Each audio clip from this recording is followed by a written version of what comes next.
There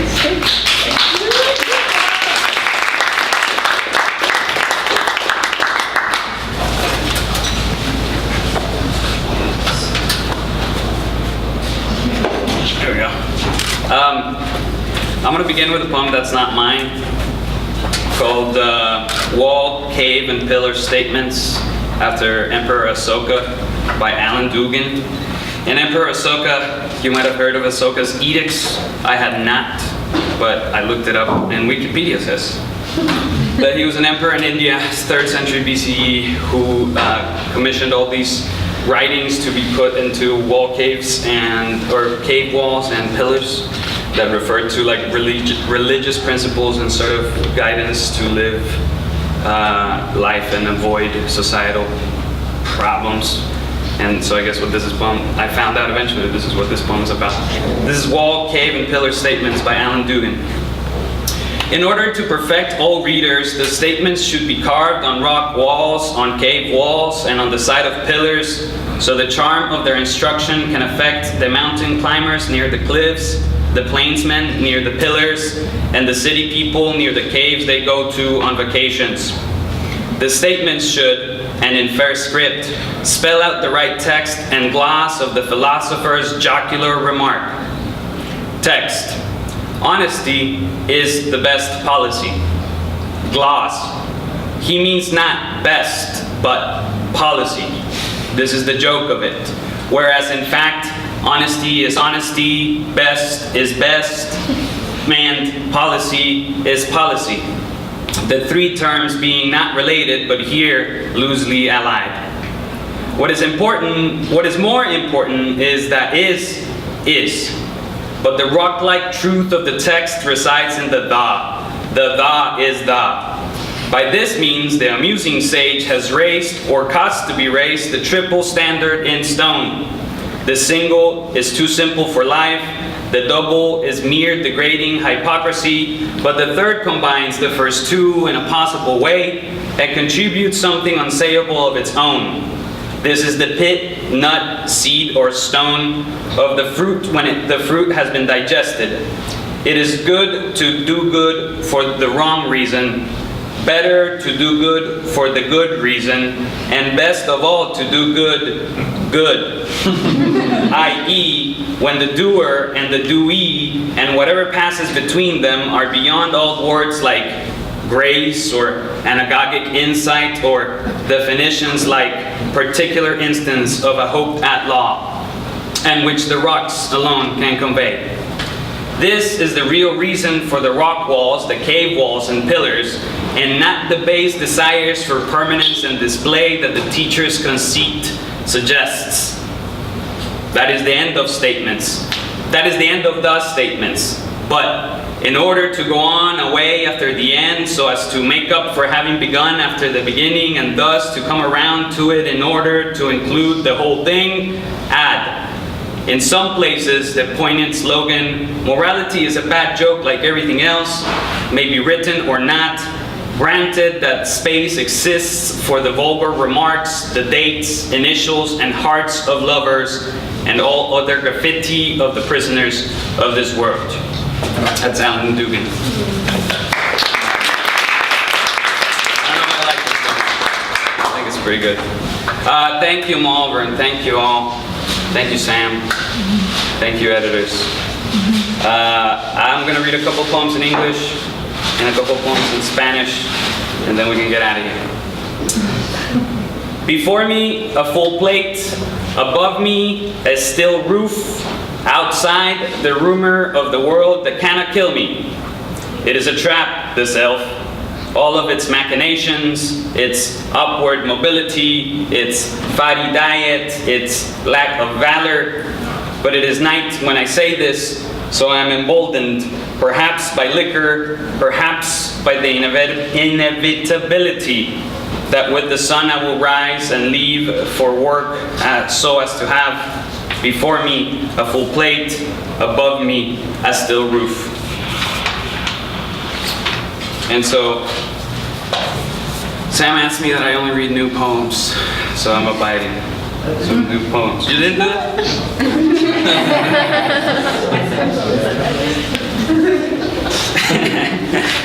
Ok.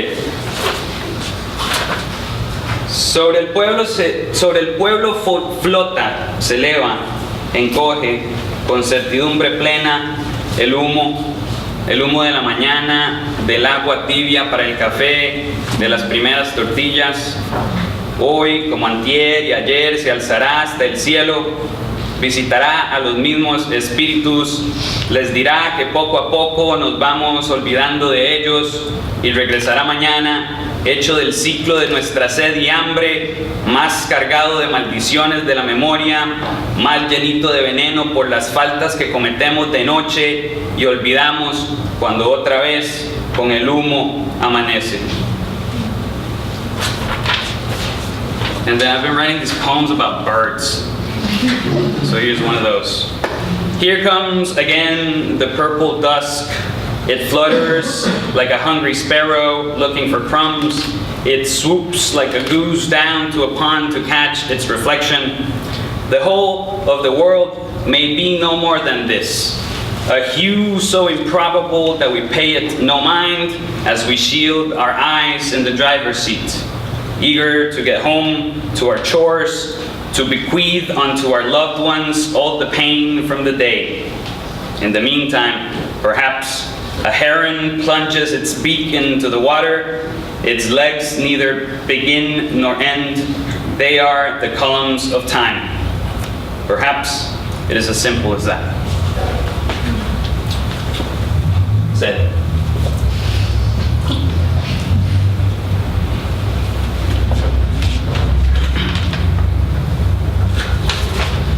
Okay. Este tiene un epígrafe en inglés de un grupo que se llama The Hold Steady de Minnesota. Y el epígrafe lee: Big heads and soft bodies make for lousy lovers. The Hold Steady. Intelectuales deseosos o una vulgaridad disfrazada. Hubo una vez una muchacha, no es, con ojos nube y cachetes fuego que captó, digamos que, intelectuales deseosos o una vulgaridad disfrazada, poema en prosa, disculpen ustedes. Hubo una vez una muchacha, no es, con ojos nube y cachetes fuego que captó, digamos que poderosamente mi atención, que se meneaba de clase a clase con su soltura y su gracia y su mochila plateada repleta de filosofía. Uno que es torpe y hambriento y sabe poco, a veces se hace ideas. Y muy esotéricamente me le acerqué un día a plantearle un par de situaciones hipotéticas, a indagar sobre su quehacer académico, sobre su estética artística, en fin, sobre su postura paradigmática ante el mundo. Me confesó que, teniendo en cuenta el devenir áspero de las corrientes del pensamiento, el autoposicionamiento del autocrítico, el posicionamiento autocrítico del autodidacta con alta autoestima, la simultánea fragilidad e indomabilidad del ego, el hermetismo de las instituciones de alto conocimiento y la fatigante y complicadísima tarea de satisfacer la carne, no sabía a estas alturas si declararse hedonista o nihilista.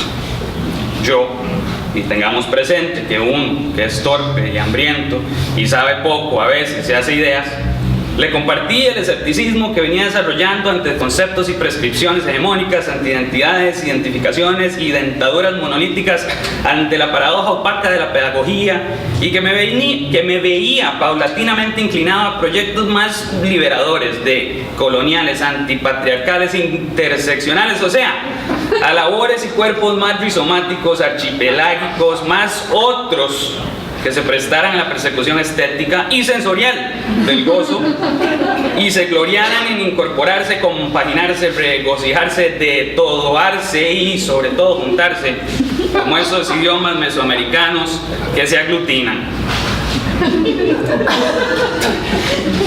Y se dio la vuelta y se fue caminando con su soltura y su gracia y su mochila plateada y con la certidumbre de no querer jamás volver a verme. No sin antes declarar, afirmar, contribuir, dejar dicho: aglutíneme esta. Okay.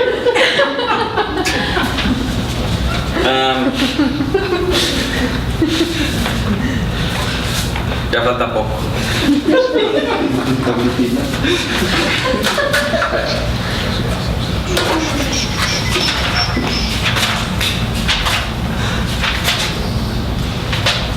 his new poems, you know? I have missed once again the window through which sleep comes willingly. I stand on the front doorway watching the wagons of the train roll by. They shake the walls inside and are like doubt, uncountable. And I wonder about the beams holding this place up against the night, about the key and bolt, about the piping, about the warmth and refuge, about the ability to carve homes out of the wilderness. They, pulled by a combustible machine, will trudge on through the Texas night, seemingly northward. I will remain for a few more hours, or days, or years, before doing the same. ¿Y qué queda, entonces? Ponerse la máscara del mimo que habla, imitar al bardo burdo del barrio para que lo inviten a uno a las mansiones, a comer caviar y codearse con las lumbreras, trabajar porque el trabajo es pan y no ya importa que uno sea gente del mal, siempre y cuando le paguen. ¿Qué? Zapatear con la ira milenaria, tirarle piedras a los cristales y correr adentro a atajarlas y reparar los vidrios con cinta scotch. Dios guarde se den cuenta a los colegas que uno es un agitador de esos bárbaros y voraces. Queda atravesarle a la lírica monótona un titubear delgado de visto malo, avisar a tientas que sí, que aquí estamos y que aquí seguimos, pero no vamos a tanto alborotar el avispero, no vamos a taquear la ubre de la que bebemos. Entonces, pidámosle perdón a los cadáveres, a los hechos ya y a los futuros, porque fuimos y seremos una pizca de pólvora que impulsó su bala, un gramo de oro sobre la balanza que se inclina despiadada a la injusticia, un pan con levadura, un trago fino, un texto opaco y hermético, una falta de acción en el momento preciso. Pidámosle perdón porque vacilaremos y antes de la mañana nos negaremos 3 veces o cuantas veces nos pidan las manos invisibles, las medallas, los ropajes de seda y de triunfo, el pan maldito y la máscara. And this is the last poem. And this is a poem for Sam Ginsberg. Most days, we just try to stay sane, to keep calm in the face of incomprehensible madness. But they do come, those magnanimous flashes. The pond in the middle of a quiet forest, the bullseye, the bases loaded full count chances for glory, the recognizable joy, the seizable beauty. May your path be lined with simple gozo, brother. May every brew be crisp, every cap fresh, every flood survivable. May every die flip to the correct combination. Thank you very much.